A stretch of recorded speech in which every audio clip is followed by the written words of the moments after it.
Hello friends, आप सभी का स्वागत है हमारे यूट्यूब चैनल नया सवेरा प्लस में।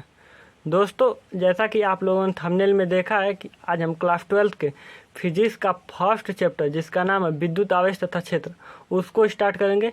दोस्तों, यह इस चैप्टर का दूसरा लेक्चर है। जो स्टूडेंट हमारे फर्स्ट लेक्चर को नहीं देखे हैं वह हमारे चैनल नया सवेरा प्लस पर जा कर के उस फर्स्ट लेक्चर को देख लें, उसके बाद यह लेक्चर देखें ताकि यह लेक्चर आप लोगों को अच्छे समझ में आए। तो चलिए देर न करते हुए शुरू करते हैं। दोस्तों, लेक्चर को शुरू करने से पहले हम लोग देख लेते हैं कि आज की वीडियो में हम कौन कौन से टॉपिक पर बात करेंगे। ठीक है, तो देखिए, सबसे पहले हम लोग बात करेंगे आज की वीडियो में आवेश का उत्पत्ति का कारण क्या है। ठीक है, आवेश उत्पत्ति का कारण सबसे पहले देखेंगे। ठीक है, कि आवेश कैसे उत्पन्न होता है। ठीक है, का कारण या इसी को कहते हैं हम लोग आवेश का इलेक्ट्रॉन सिद्धांत। ठीक है,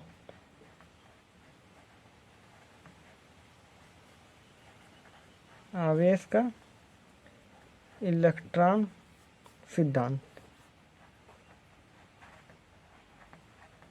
सिद्धांत। ठीक है, फिर दूसरा पॉइंट रहेगा विद्युत आवेश के मूलभूत गुण। ठीक है,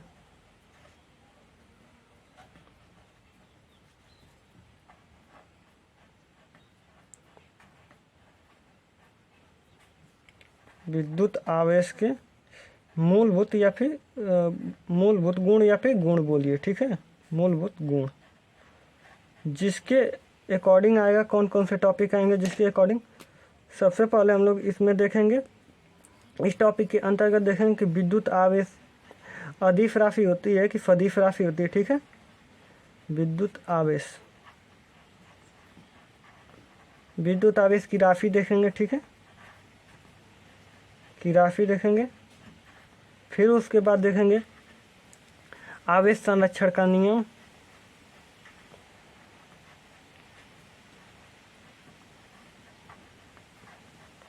आवेश संरक्षण का नियम।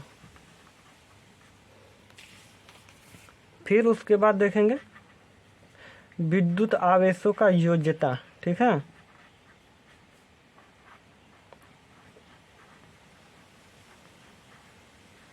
विद्युत आवेशों का योज्यता। ठीक है, बस इतने ही टॉपिक हम लोग इस वीडियो में कवर करेंगे। तो चलिए देर न करते हुए वीडियो को स्टार्ट करते हैं। ठीक है दोस्तों, तो चलिए देखते हैं सबसे पहले आवेश का इलेक्ट्रॉन सिद्धांत। ठीक है, हेडिंग डाल देते हैं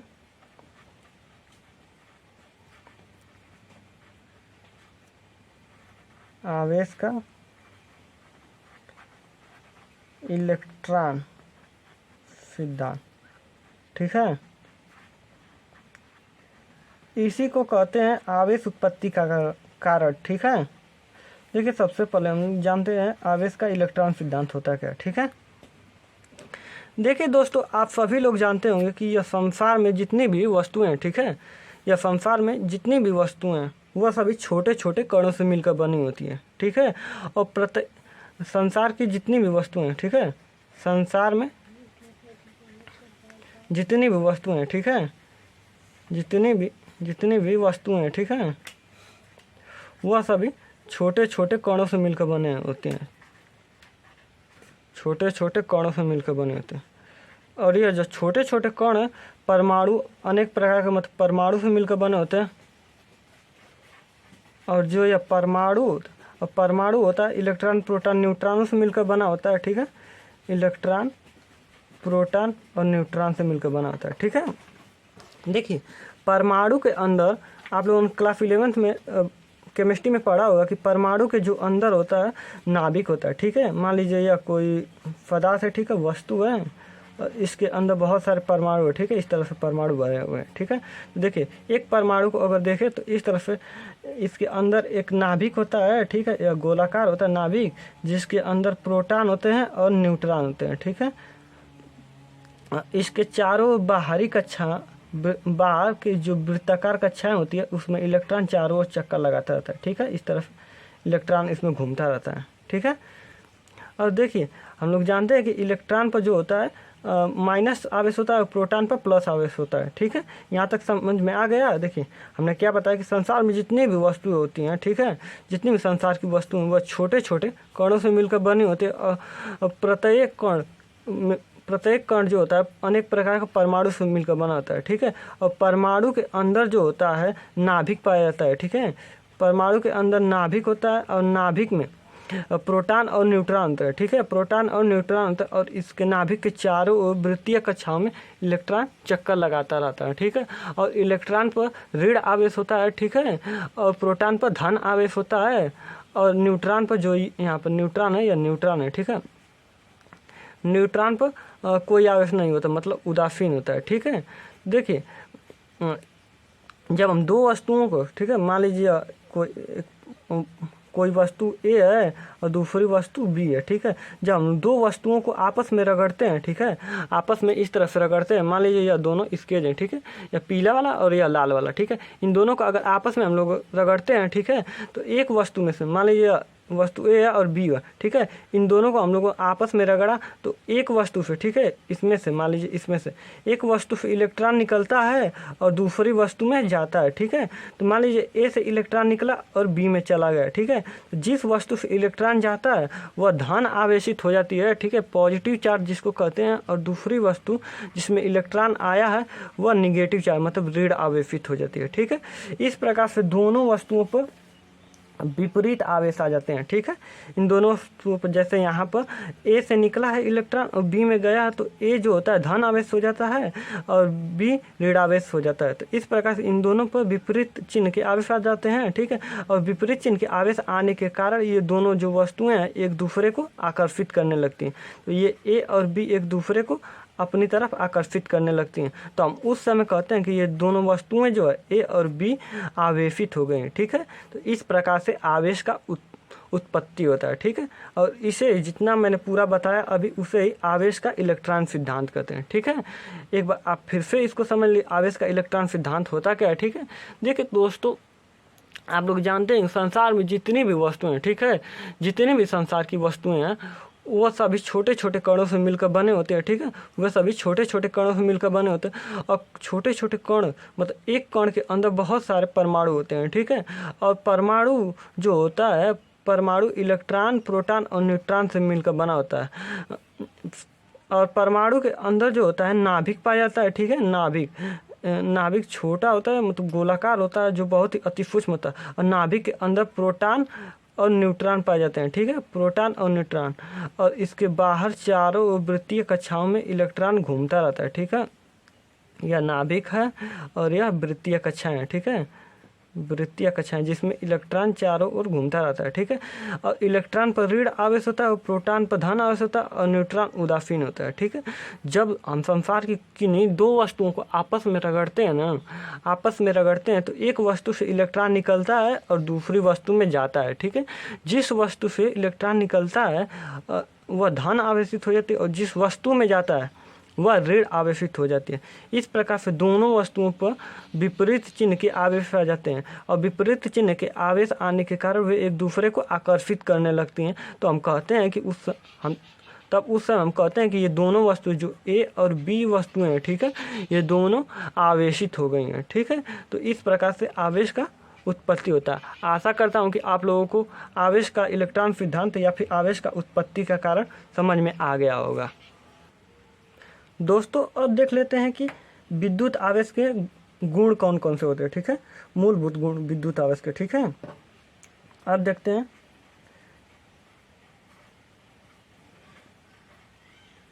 विद्युत आवेश के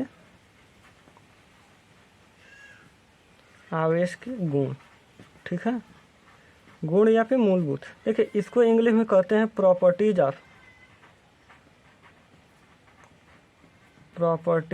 ऑफ चार्ज, ठीक है। देखिए इसमें सबसे पहला हम लोग गुण देखते हैं यह कौन सी राशि होती है, ठीक है। देखिए जो विद्युत आवेश होता है, ठीक है, विद्युत आवेश को कैपिटल की से प्रदर्शित करते हैं या फिर स्मॉल की से, ठीक है। हमने कल की वीडियो में आप लोगों को बताया है, ठीक है। देखिए जो विद्युत आवेश होता है वह एक अदिश राशि होती है, ठीक है, एक अदिश राशि होती है। कैसी राशि होती है? अदिश राशि। देखिए अदिश राशि को इंग्लिश में स्केलर कहते हैं, स्केलर, स्केलर क्वांटिटीज।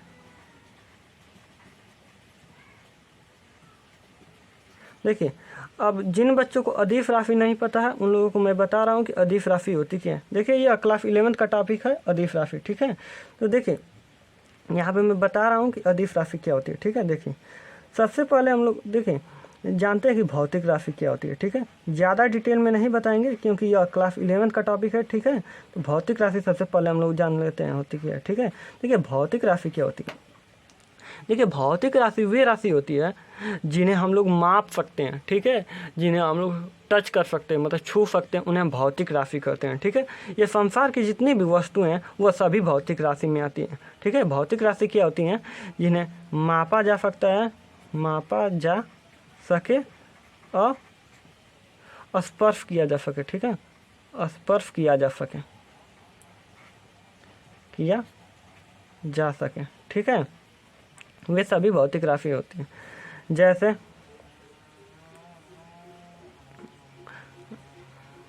जैसे आलू, ठीक है, कुर्सी, मेज इत्यादि, ठीक है, इस तरह से। और देखिए मैं अगर कहूँ ईमानदारी, ठीक है, ईमानदारी, देखिए ईमानदारी, ठीक है। ईमानदारी को देखिए न तो माप सकते हैं, आपने कितनी ईमानदारी दिखाई, 1 किलो, 2 किलो, 1 सेकंड, 2 सेकंड, ऐसा तो कोई नहीं ना ईमानदारी दिखाता है। ईमानदारी को न तो माप सकते हैं न ही छू सकते हैं, ठीक है। इसे सिर्फ हम लोग फील कर सकते हैं। इसलिए ईमानदारी जो है, जैसे ईमानदारी, बेईमानी, प्रसन्नता, दुख, यह सभी भौतिक राशि नहीं है, ठीक है। भौतिक राशि कौन कौन सी होती क्या होती हैं? जिन्हें सिर्फ मापा जा सके और स्पर्श किया जा सके और एक नियत संख्या द्वारा, ठीक है, नियत संख्या द्वारा व्यक्त किया जा सके, उसे हम नियत संख्या द्वारा व्यक्त किया जा सके, उन्हें हम भौतिक राशि कहते हैं, ठीक है। इस पर ज़्यादा ध्यान देने की आवश्यकता नहीं है क्योंकि यह क्लास 11 का टॉपिक है और इससे कोई क्वेश्चन भी नहीं उठता है, ठीक है। अब देख लेते हैं। देखिए दोस्तों भौतिक राशियाँ जो होती हैं, देखिए भौतिक राशियाँ जो होती है वह 2 प्रकार से होती हैं, लेकिन रियल में भौतिक राशियाँ 3 प्रकार की होती हैं, ठीक है। भौतिक राशियाँ जो होती है वह 2 प्रकार की होती हैं।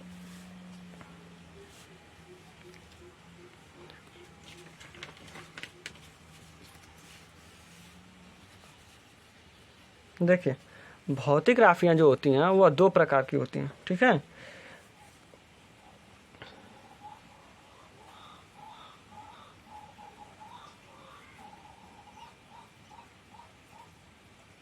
भौतिक राशियाँ जो होती हैं वह 2 प्रकार की होती हैं, ठीक है। कौन कौन सी होती हैं? पहला होता है, ठीक है, पहला होता है अदिश राशि, ठीक है, अदिश राशि। दूसरा होता है सदिश राशि, ठीक है, सदिश राशि। और तीसरा होता है प्रदिश राशि। लेकिन प्रदिश राशि को नहीं पढ़ना, क्लास 12 तक सिर्फ 2 ही राशियाँ पढ़ाई जाती है, अदिश राशि और सदिश राशि, ठीक है। तो देख लेते हैं अदिश राशि होती क्या है, ठीक है। सबसे पहले देख लेते हैं अदिश राशि। अदिश राशि, देखिए अदिश राशि होती क्या है? अदिश राशि को इंग्लिश में स्केलर क्वांटिटी कहते हैं, स्केलर क्वांटिटी, ठीक है। देखिए अदिश राशि वे राशियाँ होती हैं, ठीक है, अदिश राशि वे राशियाँ होती हैं जिन्हें व्यक्त करने के लिए, ठीक है, जिन्हें व्यक्त करने के लिए केवल परिमाण की आवश्यकता होती है, ठीक है, परिमाण की आवश्यकता होती है, दिशा की नहीं, ठीक है, दिशा की नहीं होती है, ठीक है। केवल परिमाण की आवश्यकता होती है, दिशा की नहीं होती, उन्हें हम अदिश राशि। परिमाण अब क्या होता है? देखिए हम लोग आलू खरीदने जाते हैं, मान लीजिए आलू खरीदने गए तो जाकर दुकानदार से बोलते हैं 5 केजी आलू दे दीजिए, ठीक है। तो वहाँ पर जो 5 है, 5 केजी है, यही इसका परिमाण हो गया, ठीक है। ऐसा तो नहीं ना बोलते हैं कि 5 केजी उत्तर दिशा में आलू दे दीजिए, दिशा की तो वहाँ पर कोई आवश्यकता नहीं होती है। इस तरह से जो आलू है वह आपका एक अदिश राशि होती है, ठीक है। अब देखिए सदिश राशि क्या होती है, ठीक है। अब देख लेते हैं सदिश राशि, देखिए ये सभी क्लास 11 की टॉपिक है, इस पर ज़्यादा समय नहीं देंगे, ठीक है। अधिक राशि, देखिए इसको इंग्लिश में वेक्टर कहते हैं, वेक्टर क्वांटिटी, क्वांटिटीज, ठीक है। देखिए सदिश राशि क्या होती है? सदिश राशि वे राशि होती है जिन्हें परिमाण के साथ साथ, ठीक है, जिन्हें व्यक्त करने के लिए परिमाण के साथ साथ दिशा की भी आवश्यकता होती है। मतलब इसको परिमाण और दिशा दोनों की आवश्यकता होती है, उसे हम सदिश राशि कहते हैं। जैसे मान लीजिए आपका कोई यहाँ पर दोस्त है, ठीक है, आपको दोस्त है, ठीक है, यहाँ पर, ठीक है, आपका कोई दोस्त है यहाँ पर और इसको आपके घर जाना है, ठीक है, तो आप उसको आपका घर नहीं पता है, ठीक है, कहाँ पर आपका घर है, तो वह आपसे पूछेगा कि तुम्हारा घर कहाँ पे है, तो आप बताएंगे कि मेरा घर पेट्रोल पंप से, मान लीजिए आपका घर कोई पेट्रोल पंप से है, ठीक है, पेट्रोल पंप से 500 मीटर की दूरी पर, ठीक है, 500 मीटर की दूरी पर, तो आप अपने दोस्त को बताएंगे कि मेरा घर पेट्रोल पंप से 500 मीटर की दूरी पर उत्तर दिशा में, ठीक है। तो आपने उसको क्या दिया, परिमाण, एक तो 500 मीटर दिया और दूसरा दिशा दिया, डायरेक्शन। तो यहाँ पे जो आपका घर हो गया, आपकी स्थिति घर की बताई जा रही है, वह एक सदिश राशि हो गई, ठीक है। तो आशा करता हूँ आपको अदिश और सदिश समझ में आ गया होगा। तो इस तरह से जो आवेश होता है एक अदिश राशि होती है, ठीक है, आवेश जो होता है एक अदिश राशि होती है, ठीक है। यहाँ पे मैंने आप लोगों को बताया, आशा करता हूँ कि आपको समझ में आ गई होगी कि आवेश अदिश राशि होती है। मतलब आवेश को व्यक्त करने के सिर्फ परिमाण की आवश्यकता होती है, फिर दिशा की आवश्यकता नहीं होती है, ठीक है दोस्तों। अब हम आवेश के दूसरे गुण को देखते हैं, ठीक है, जो इम्पोर्टेंट है, ठीक है, यह इम्पोर्टेंट है। दूसरा गुण हम देखते हैं आवेश संरक्षण का नियम, ठीक है, आवेश संरक्षण का नियम, इसको इंग्लिश में कहते हैं लॉ ऑफ कंजर्वेशन ऑफ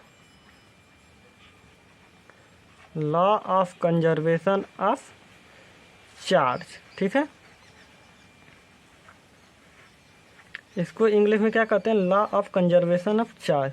देखिए सबसे पहले हम इसका परिभाषा, मतलब इस नियम को लिख लेते हैं, उसके बाद आप लोग एक्सप्लेन करूंगा कि आवेश संरक्षण का नियम है क्या, ठीक है। तो देख ली, सबसे पहले इसके हम लोग डेफिनेशन, इस नियम को लिख लेते हैं, ठीक है। तो देखिए इस नियम के अनुसार, इस नियम के अनुसार, ठीक है, आवेश को न तो उत्पन्न किया जा सकता है, न तो उत्पन्न किया जा सकता है,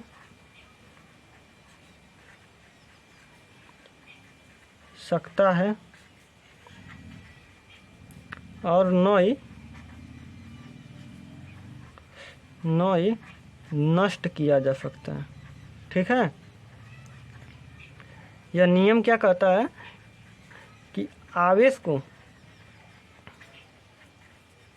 यह नियम क्या कहता है, आवेश को न तो उत्पन्न किया जा सकता और न ही नष्ट किया जा सकता है, ठीक है। अर्थात किसी विलगित निकाय, अभी बता रहे हैं विलगित निकाय होता क्या, ठीक है। देखिए विलगित का मतलब होता है अकेला, ठीक है, विलगित निकाय, और निकाय का मतलब होता है वस्तु, ठीक है। मतलब मान लीजिए कोई अगर अकेली वस्तु रखी हुई है, उसके आसपास कोई वस्तु नहीं रखी हुई है, तो उसे हम विलगित निकाय कहते हैं, ठीक है। फिजिक्स की भाषा में उसे विलगित निकाय कहते हैं, ठीक है। इसे इंग्लिश में आइसोलेटेड सिस्टम कहते हैं, ठीक है, आइसोलेटेड सिस्टम। विलगित को आइसोलेटेड कहते हैं और निकाय को सिस्टम कहते हैं, ठीक है। अर्थात किसी विलगित निकाय का कुल आवेश, ठीक है, यहाँ पर ध्यान दीजिएगा, कुल आवेश सदैव नियत रहता है, ठीक है, सदैव नियत रहता है। एक बार इस नियम को पढ़ लेते हैं, क्या है, देखिए इस नियम के अनुसार आवेश को न तो उत्पन्न किया जा सकता है और न ही नष्ट किया जा सकता है, ठीक है। मतलब किसी विलगित निकाय का अर्थ क्या होता है कि अगर कोई वस्तु उसके आसपास कोई अन्य वस्तु नहीं रखी हुई है तो उसे हम विलगित निकाय कहते हैं। ठीक है, किसी विलगित निकाय का कुल आवेश, ठीक है, किसी विलगित निकाय का कुल आवेश सदैव नियत रहता है। ठीक है, इसका मतलब मैं एग्जाम्पल के थ्रू आप लोगों को समझा रहा हूँ यह नियम कहना क्या चाह रहा है। ठीक है, देखिए दोस्तों, यह नियम कह क्या रहा है। ठीक है, मान लीजिए संसार की कोई दो वस्तुएं हैं। ठीक है, मान लीजिए एक वस्तु यह ए है और दूसरी वस्तु यह बी है। ठीक है, यह दो वस्तुएं, इन दोनों वस्तुओं को आपस में रगड़ते हैं। ठीक है, रगड़ा। ठीक है, इन दोनों वस्तुओं को आपस में रगड़ते हैं तो देखिए, जब रगड़ते हैं तो एक वस्तु से इलेक्ट्रॉन निकलता है बाहर, और मान लीजिए ए से बाहर निकला और फिर बी में आ जाता है। ठीक है, तो देखिए ए से बाहर निकलता और बी में आता है। ठीक है, तो देखिए ए के आवेश में जो हानि हुई है, ठीक है, मतलब ए में से एक इलेक्ट्रॉन निकला तो उसमें मान लीजिए इसमें 5 इलेक्ट्रॉन रहे होंगे। ठीक है, तो एक निकला होगा तो 4 इलेक्ट्रॉन हो गए होंगे, और इसमें 6 इलेक्ट्रॉन हो सकते रहे होंगे, और एक आया होगा तो 7 इलेक्ट्रॉन हो गए होंगे। ठीक है, देखिए इसमें पहले 5 रहे होंगे और इसमें पहले 6 रहे होंगे। जब हम दोनों को आपस में रगड़े होंगे तो इसमें से एक इलेक्ट्रॉन निकल करके इसमें आए होंगे, तो जब एक इलेक्ट्रॉन निकलेगा तो 5 में से एक निकल जाएगा इलेक्ट्रॉन, तो 4 इलेक्ट्रॉन बचेगा। और जब इसमें एक इलेक्ट्रॉन आएगा तो 6 में 6 पहले इलेक्ट्रॉन थे और एक और आया तो 7 इलेक्ट्रॉन हो गए। तो देखिए पहले कितने, पूरा इन दोनों पर आवेश कितना था, देखिए 5 और 6 मिलकर के पूरा पहले 11 इलेक्ट्रॉन थे। ठीक है, अब जब इन दोनों को रगड़ दिए तब कितना इन दोनों पर इलेक्ट्रॉन आवेश हो गया, इन दोनों का देखिए 7 इस पर और 4 इस पर, तब भी 11 ही इलेक्ट्रॉन हुए। मतलब आवेश नष्ट नहीं हो रहा है। ठीक है, सिर्फ यह एक आवेश नष्ट नहीं हो रहा है। ठीक है, सिर्फ इसका स्थानांतरण हो रहा है, मतलब एक वस्तु से दूसरे वस्तु में जा रहा है। यहाँ पर नष्ट नहीं किया जा सकता, सिर्फ यह स्थानांतरित होता है। ठीक है, सिर्फ यह स्थानांतरित होता है। ठीक है, छूट गया था सॉरी। ठीक है, तो यहाँ से आप लोग समझ में आ गया होगा कि आवेश संरक्षण का नियम क्या है। ठीक है, एक बार और आवेश संरक्षण नियम को समझा दे रहे हैं। देखिए इस नियम के अनुसार क्या होता है, आवेश को न तो उत्पन्न किया जा सकता है न ही नष्ट किया जा सकता है।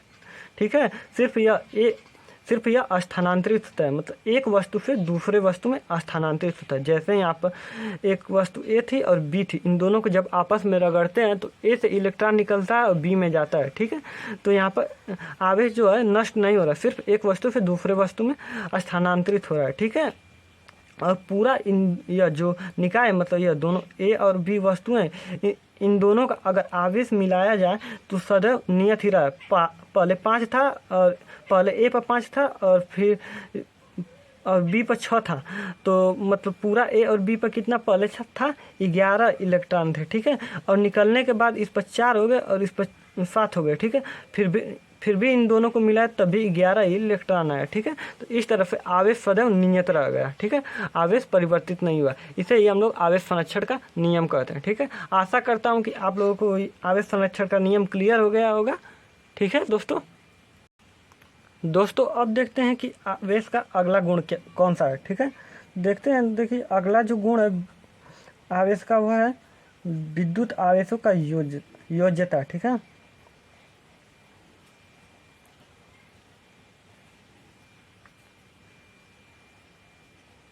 आवेशों का योज्यता।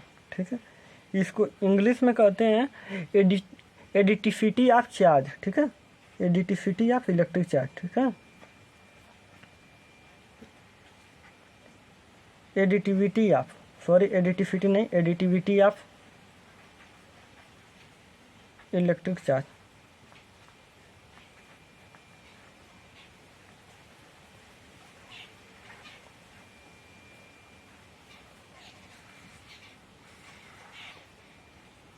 देखिए इसके अनुसार मतलब यह जो गुण है यह क्या कहता है, देखिए इसको एग्जाम्पल के थ्रू समझते हैं। ठीक है, देखिए यह जो गुण है यह कहता है कि अगर हम लोगों को किसी भी वस्तु पर पूरा आवेश देखना है, ठीक है, मान लीजिए यह कोई वस्तु है। ठीक है, मान लीजिए यह कोई वस्तु है। ठीक है, इस पर हम लोगों को पूरा आवेश देखना है, मतलब देखना है कि इस वस्तु पर कितना आवेश है। ठीक है, तो हम लोगों को क्या करना होगा, इसके अंदर जो भी इसके कण है, ठीक है, या जो वस्तु है छोटे छोटे कणों से जरूर मिलकर बनी होगी, ठीक है। तो इसके अंदर जो भी कण है, ठीक है, उन पर जितना आवेश है, ठीक है, उन पर जितना आवेश है उन सभी को अगर जोड़ देंगे तो यह इस वस्तु का पूरा आवेश निकल जाएगा। क्योंकि हम लोग जानते हैं आवेश जो होता है एक अदिश राशि होती है, ठीक है, क्योंकि मैंने अभी पहले ही बताया है कि आवेश क्या होता है, एक अदिश होता है, ठीक है। आवेश जो होता है एक अदिश राशि होता है, ठीक है, अदिश राशि। और अदिश राशि को हम लोग जोड़ सकते हैं, आसानी से जोड़ सकते हैं, ठीक है। तो इस तरह से आवेश, अगर हम लोग किसी वस्तु पर पूरा आवेश देखना होगा, ठीक है, तो हम लोग क्या करेंगे, इसके जो अवयवी कण होंगे, मतलब यह जिन कणों से मिलकर बना होगा उसे ही हम लोग अवयवी कण कहते हैं। जो अवयवी कण होंगे उन पर हम लोग आवेश देखेंगे कितना कितना है, ठीक है। जितना जितना उन पर आवेश होगा उन सभी को हम लोग चिन्ह सहित, मतलब मान लीजिए किसी पर प्लस है किसी पर माइनस है, उन सभी को चिन्ह सहित हम लोग जोड़ देते हैं। जैसे जोड़ हम करते हैं, मतलब संख्याओं को जोड़ते हैं, उसी तरह जोड़ देंगे तो यह पूरा इस वस्तु पर हम लोगों को आवेश पता चल जाएगा, ठीक है। यही यह प्रॉपर्टी कहती है, ठीक है। इसे ही हम लोग विद्युत आवेश का योज्यता कहते हैं, ठीक है। आशा करता हूँ कि यह आपको समझ में आ गया होगा विद्युत आवेश का योज्यता क्या है। इसको और एग्जाम्पल के थ्रू मतलब समझ लेते हैं। मान लीजिए कोई वस्तु है, ठीक है, मान लीजिए कोई वस्तु है, ठीक है, इसमें तीन, मतलब ये अवयवी कणों से मिलकर बना है, ठीक है, 1 2 और 3, ठीक है। मान लीजिए पहले अवयवी कण पर है +7 कूलाम का आवेश, ठीक है, और दूसरे अवयवी कण पर आवेश है -5 कूलाम का आवेश, ठीक है, और तीसरे अवयवी कण पर है -3 कूलाम का आवेश, ठीक है। तो यह पूछ रहा है, तो हम लोगों को बताना है कि इस वस्तु पर, ठीक है, इस वस्तु पर पूरा कुल मतलब टोटल नेट आवेश क्या है, ठीक है। नेट आवेश, नेट मतलब होता है पूरा, इस वस्तु पर नेट का मतलब टोटल, ठीक है, नेट का मतलब होता है टोटल। नेट आवेश कितना है, ठीक है, हम लोगों को पता करना। तो हम लोग कैसे पता करेंगे, जो इसके अवयवी कण हैं उन सभी को आवेशों को जोड़ देते हैं। देखिए पहले इसके मतलब इस वस्तु में 3 अवयवी कण थे, मतलब यह वस्तु 3 कणों से मिलकर बनी हुई थी। पहले कण पर था +7 कूलाम का आवेश, दूसरे कण पर था -5 कूलाम का आवेश, चिन्ह सहित हम लोग रखेंगे, और तीसरे कण पर था -3 कूलाम का आवेश, ठीक है, और कूलाम बाहर रहेगा, ठीक है। इन दोनों को जोड़ दीजिए। देखिए +7 और यह माइनस चिन्ह वाले जुड़ जाएंगे अपने में, तो -8 हो जाएगा, और यह जुड़ कर हो जाएगा -1 कूलाम का, ठीक है। इस वस्तु पर पूरा आवेश आ जाएगा -1 कूलाम का, ठीक है। इस तरह से हम लोग इसका आवेश पता कर देंगे कि इस वस्तु पर पूरा आवेश कितना है, ठीक है। आशा करता हूँ कि समझ में आ गया होगा यह पॉइंट कि विद्युत आवेश की योज्यता होता क्या है, ठीक है, मतलब कैसे हम लोग किसी भी वस्तु पर आवेश का पता करते हैं, ठीक है। अब देखिए यहाँ पे एक नोट पॉइंट लिखते हैं, ठीक है। नोट पॉइंट क्या है, अगर किसी वस्तु पर, ठीक है, मान लीजिए कोई वस्तु है, ठीक है, वस्तु, ठीक है, वस्तु पर पूरा मतलब नेट आवेश, ठीक है, नेट क्यू आवेश को क्यू से प्रदर्शित करते हैं, ठीक है, आप लोग जानते होंगे, ठीक है। नेट आवेश मतलब पूरा कुल आवेश अगर 0 है, ठीक है, 0 आ रहा है, ठीक है, तो हम लोग कहेंगे कि यह वस्तु जो है उदासीन है। कैसी वस्तु है, उदासीन है, ठीक है। अगर कहीं पर भी आप लोग क्वेश्चन में मिल जा रहा है कि अगर कोई वस्तु, एक वस्तु उदासीन है, तो वहाँ पर समझ जाइएगा कि उस वस्तु पर आवेश, नेट आवेश शून्य है, ठीक है। मतलब नेट आवेश शून्य का मतलब कितना क्या है, मतलब जितने इस पर प्लस आवेश हैं, ठीक है, उतने इस पर माइनस आवेश हैं। मतलब प्लस और माइनस आवेश जो है आपस में बराबर है, मतलब इनकी संख्या बराबर है, ठीक है। यह नहीं है कि इस पर पूरा आवेश ही नहीं है। नेट आवेश का मतलब होता है कि पूरा इस पर आवेश शून्य है, ठीक है। इसका यह मतलब नहीं होता है कि इस पर आवेश ही नहीं है, इस पर आवेश है, जितना प्लस है उतना ही माइनस आवेश है। एग्जाम्पल के थ्रू समझते हैं। देख लीजिए, मान लीजिए कोई वस्तु है, इस पर वस्तु है, ठीक है, इस पर +5 कूलाम का आवेश धनात्मक आवेश है और 5 कूलाम का ऋणात्मक आवेश है, ठीक है। तो इस वस्तु पर आवेश तो है, +5 कूलाम का धन आवेश है, -5 कूलाम का ऋण आवेश है, लेकिन इसका अगर कोई नेट आवेश पूछता है, ठीक है, नेट आवेश इसका क्या हो जाएगा, शून्य हो जाएगा, ठीक है। मतलब इस वस्तु को हम लोग उदासीन वस्तु कहेंगे, ठीक है, उदासीन वस्तु कहेंगे, ठीक है, या वस्तु उदासीन कहलाएगी, ठीक है। नोट पॉइंट में यह क्या है, अगर किसी वस्तु पर, नोट पॉइंट में यह क्या था, अगर किसी वस्तु का, ठीक है, अगर किसी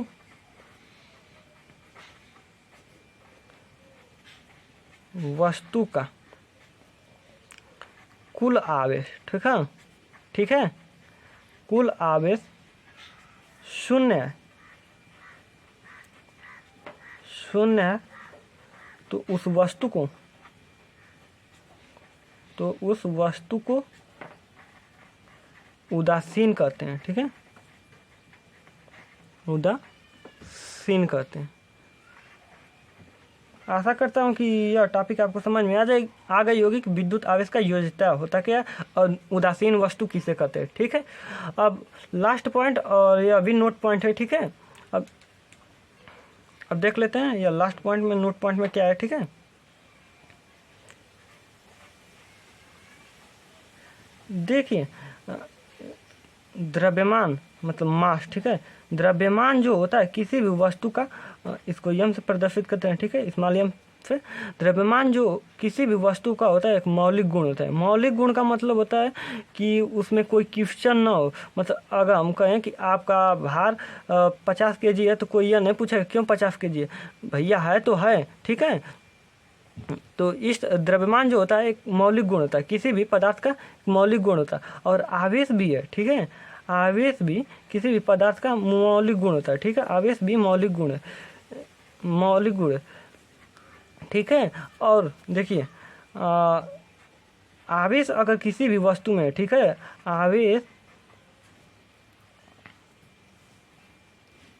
आवेश यदि किसी वस्तु में है, ठीक है, यदि किसी वस्तु पर आवेश है, तो गारंटी रूप से, तो निश्चित रूप से उस वस्तु का द्रव्यमान होगा, निश्चित रूप से, ठीक है।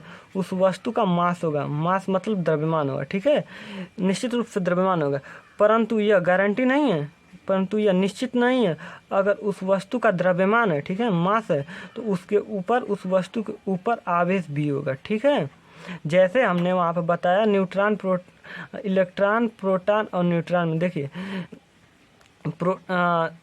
न्यूट्रॉन, देखिए यह न्यूट्रॉन एक अपवाद है, ठीक है। न्यूट्रॉन का द्रव्यमान होता है लेकिन इस पर कोई आवेश नहीं होता, ठीक है। न्यूट्रॉन जो होता है उदासीन होता है, ठीक है। न्यूट्रॉन, ठीक है, न्यूट्रॉन जो होता है उदासीन होता है। यहाँ पर नोट पॉइंट में मैंने क्या बताया, देखिए द्रव्यमान जो होता है किसी भी पदार्थ का मौलिक गुण होता है, ठीक है। और आवेश भी, या पहला पॉइंट डाल लीजिए और दूसरा पॉइंट इसको डाल लीजिए, आवेश भी किसी भी पदार्थ का मौलिक गुण होता है, ठीक है। और यह तीसरा पॉइंट है, अगर किसी वस्तु में आवेश है, ठीक है, किसी वस्तु में आवेश है, तो निश्चित रूप से उसका कुछ ना कुछ द्रव्यमान होगा, ठीक है। लेकिन यह गारंटी नहीं है कि द्रव्यमान है तो उस वस्तु पर आवेश होगा, जिसका अपवाद है न्यूट्रॉन, ठीक है। न्यूट्रॉन का द्रव्यमान होता है लेकिन उस पर आवेश नहीं होता, वह उदासीन होता है, ठीक है। यहाँ तक आशा करता हूँ आप लोगों को समझ में आ गया होगा। एक बार फिर से हम पूरा जितना पढ़ाया इस वीडियो में आप फिर से रिवीजन कर दे रहे हैं, ठीक है। देखिए दोस्तों, सबसे पहले हम लोगों ने पढ़ा कि आवेश का इलेक्ट्रॉन सिद्धांत क्या है, मतलब आवेश कैसे उत्पन्न होता है, ठीक है। देखिए हम लोगों ने उसमें बताया कि संसार की जितनी भी वस्तुएं होती हैं, ठीक है, जितनी भी वस्तुएं होती हैं वह छोटे छोटे कणों से मिलकर बनी होती है, ठीक है, छोटे छोटे कणों से मिलकर। और प्रत्येक कण जो होता है परमाणु से मिलकर बना होता है। और परमाणु के अंदर इलेक्ट्रॉन, प्रोटॉन और न्यूट्रॉन पाए जाते हैं, ठीक है। प्रोटॉन और न्यूट्रॉन जो होते हैं वह नाभिक के अंदर पाए जाते हैं, और इलेक्ट्रॉन इसके चारों बाहरी कक्षाओं में चक्कर लगाता रहता है, ठीक है। और इलेक्ट्रॉन पर ऋण आवेश होता है, प्रोटॉन धन आवेश होता है, और न्यूट्रॉन उदासीन होता है, ठीक है। अब देखिए, जब हम दो वस्तुओं को, यहाँ पे हमने लिया ए और बी, दो वस्तुएं हैं, ठीक है। जब दो वस्तुओं को आपस में रगड़ते हैं, ठीक है, आपस में जब दो वस्तुओं को रगड़ते हैं तो एक वस्तु से इलेक्ट्रॉन बाहर निकलता है और दूसरी वस्तु में प्रवेश करता है। यहाँ पे हमने ए और बी वस्तुओं को लिया, ठीक है। और जब ए और बी को आपस में रगड़ा तो ए से इलेक्ट्रॉन, यहाँ पर मान लिया कि ए से इलेक्ट्रॉन निकल रहे हैं, ठीक है, और बी में जा रहे हैं, तो ए से इलेक्ट्रॉन निकला और बी में गया, तो जिस वस्तु से इलेक्ट्रॉन निकलता है वह धनावेशित हो जाता है, और जिस वस्तु में जाता है वह ऋण आवेशित हो जाता है, ठीक है। तो इस तरह से यहाँ पर जो वस्तु ए थी वह धन आवेशित हो गई, और जो वस्तु बी थी वह ऋण आवेशित हो गई। अब जब इन दोनों वस्तुओं पर विपरीत आवेश आ जाते हैं तो उनमें एक विशेष प्रकार का गुण उत्पन्न हो जाता है। वह विशेष प्रकार का गुण क्या होता है? वह एक दूसरे को अपनी तरफ आकर्षित करने लगते हैं। ठीक है, तो हम लोग उस समय कहते हैं जब यह वस्तुएं एक दूसरे को आकर्षित करने लगती हैं तो उस समय हम लोग कहते हैं कि ये दोनों वस्तुएं आवेशित हो गई, और इसे ही आवेश का इलेक्ट्रॉन सिद्धांत कहते हैं। ठीक है, आप लोगों को चिंता करने की कोई बात नहीं है, इसका नोट्स वीडियो के अंत में दिया जाएगा। ठीक है, फिर इसके बाद हमने क्या देखा? विद्युत आवेश के गुण। ठीक है, तो हम लोग सबसे पहला पॉइंट देखा कि विद्युत आवेश कौन सी राशि होती है। ठीक है, विद्युत आवेश एक अदिश राशि होती है। ठीक है, विद्युत आवेश जो होता है एक अदिश राशि होती है। फिर उसके बाद हमने बताया कि भौतिक राशि क्या होती है। भौतिक राशि देखिए, यह क्लास 11 का टॉपिक था। ठीक है, तो देखिए भौतिक राशि क्या होती है। देखिए भौतिक राशि वो राशि होती है जिसे हम लोग माप सकते हैं, स्पर्श कर सकते हैं और एक निश्चित संख्या द्वारा व्यक्त कर सकते हैं, जैसे आलू, कुर्सी। ठीक है, और देखिए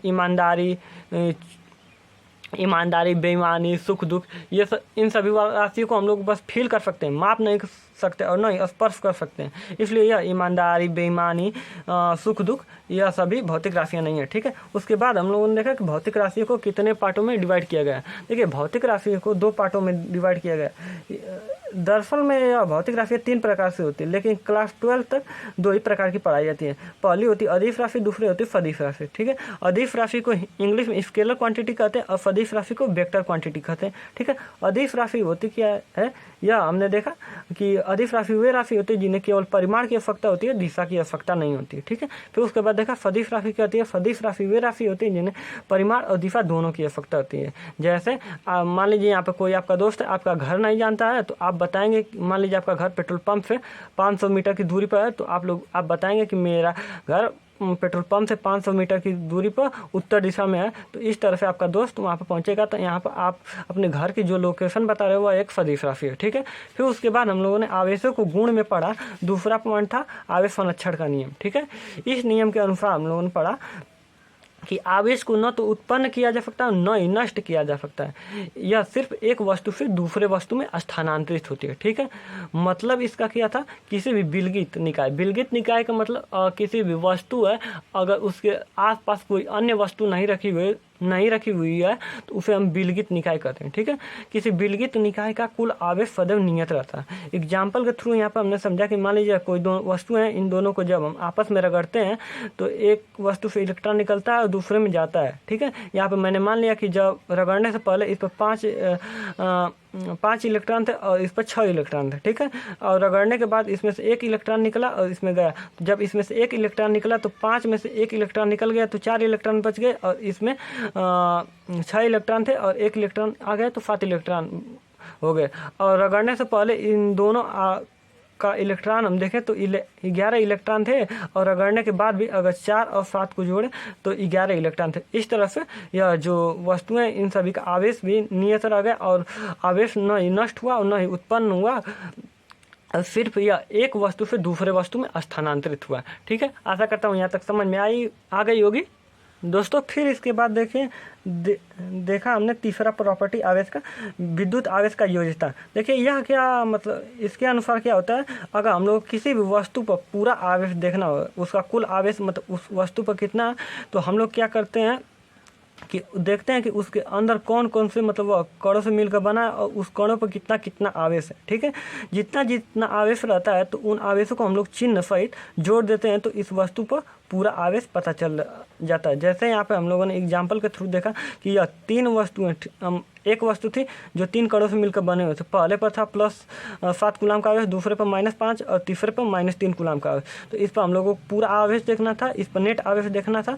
तो हम लोगों ने क्या किया, यह जितने भी अवयवी कण मतलब 3 अवयवी कणों से मिलकर बना हुआ था, तो इन तीनों अवयवी कणों पर जितना जितना आवेश था चिन्ह सहित जोड़ दिया। यहाँ पर +7, -5 और -7 कर दिया, तो पूरा कैलकुलेशन करने पर आया Q = -1। तो इस वस्तु पर पूरा नेट आवेश आ गया -1 कूलाम का। ठीक है, फिर हमने उसके बाद नोट पॉइंट देखा। क्या नोट पॉइंट था? वह था कि हमने देखा कि अगर किसी वस्तु का, यदि किसी वस्तु पर नेट आवेश 0 है, मतलब पूरा आवेश अगर 0 है, ठीक है, किसी वस्तु पर अगर पूरा आवेश 0 है, तो उस वस्तु को हम लोग उदासीन वस्तु कहते हैं। नेट आवेश 0 होने का मतलब क्या है कि उस वस्तु में जितना धन आवेश है उतना ही ऋण आवेश होता है। ठीक है, यह नेट आवेश का मतलब होता है, ठीक है। यह नहीं है कि नेट आवेश का मतलब होता है कि उसके अंदर आवेश ही नहीं है, ठीक है। उसके अंदर आवेश तो है लेकिन बराबर संख्या में, जितना धन आवेश है उतना ही ऋण आवेश है, ठीक है। तो जितना धन आवेश रहेगा उतना ऋण आवेश होगा, तो वो दोनों मिलकर कट जाएंगे और पूरा आवेश का जीरो हो जाएगा। तो उस वस्तु को हम लोग उदासीन वस्तु कहते हैं, इंग्लिश में न्यूट्रल बॉडी कहेंगे, ठीक है। फिर उसके बाद हम लोगों ने देखा कि द्रव्यमान जो नोट पॉइंट था, देखा कि द्रव्यमान जो होता है किसी भी वस्तु का मौलिक गुण होता है। मौलिक गुण का मतलब होता है किसी भी वस्तु के अंदर जो गुण है उस पर कोई क्वेश्चन ना उठे।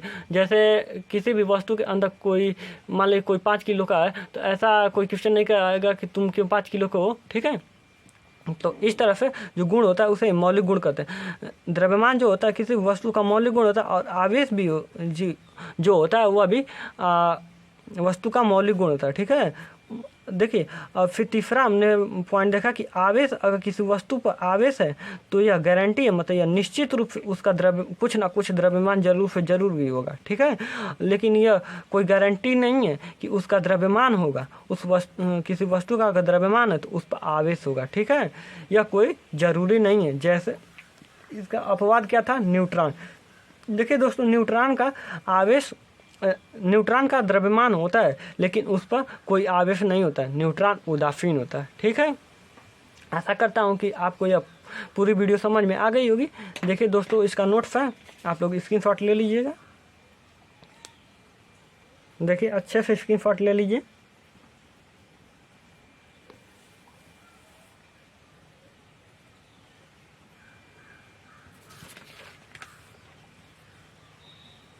उसके बाद का है, यह पेज नंबर दूसरा है।